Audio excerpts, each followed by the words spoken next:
got another picture for you. It's the 6th grade class picture, so it's not, I mean. Her hair is longer now and she doesn't have the braces, but still. And it's not really like her, the eyes. See, I think she's about to blink. She hates this picture.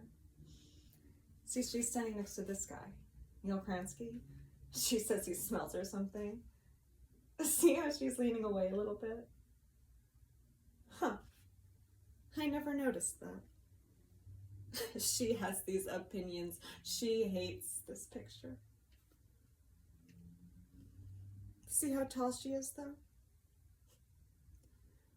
She's the tallest one in the back row. I keep thinking that's gonna make a difference somehow. You know? It's not.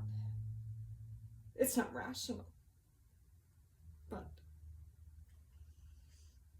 oh geez, I almost forgot. The jacket she's wearing. It's really light blue. Powder blue, they call it. See, I went to the store to look at it. They still had one. And it's not light blue like I told you.